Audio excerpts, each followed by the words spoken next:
Have you ever had a conversation, maybe with a client, maybe it's a coworker, maybe it's your spouse, and by the end of the conversation, they looked at you sheepishly and asked, "What did you just say?"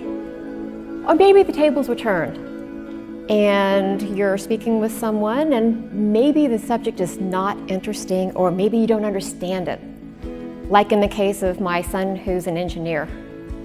He can look at my eyes with the glaze and he'll smile and he'll say, "Don't worry, Mom, it's complicated." In our age where we embrace technology and even tolerate distractions, are we losing the gift to connect with one another through our communication? Our conversations are the currency of how we get things done and of how we connect with others. You see, whether it's in our business life or our personal life, it's all about our communication. And there are 3 fundamental skills that we must master in order to become more effective and make that connection. The first is listening, being present in the moment. The second is observing what is not said, and observing the emotions behind the words. And 3, it's accepting the offers and the gifts within the communication that allows us to carry the conversation forward.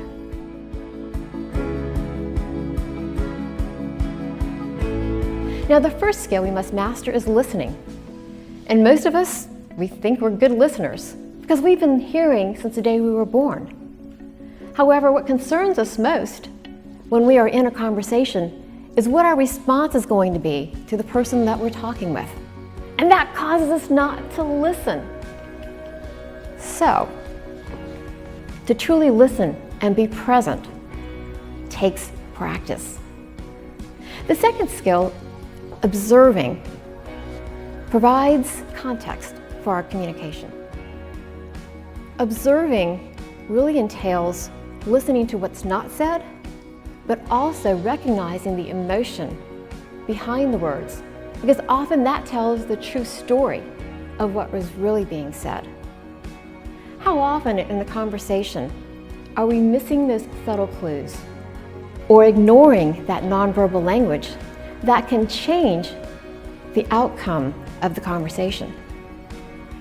The third skill is accepting offers.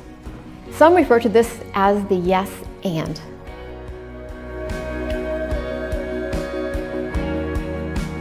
Now, I know you might be concerned about using a yes and approach in a situation where it feels so right and so easy just to say no. A couple of years ago, my son who was in high school came to me on a Friday afternoon and asked if he could stay out to 2 a.m. with his buddies. My first reaction was absolutely not. However, I bit my tongue and decided to give this yes and approach a try. So I responded to him with yes. And let's talk about the consequences of staying out past your curfew.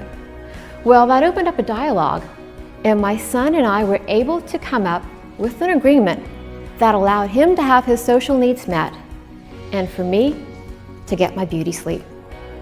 So what are the gifts that we can receive from better communication? Well, one gift might be a deeper understanding of what your conversation partner is actually giving you. Maybe it's more clarity around what is actually being said. More cooperation, more collaboration, more of getting what you want. Perhaps it's getting that project completed. Maybe it's a more satisfying relationship. These are the most important gifts that we give and receive. The gift of human connection.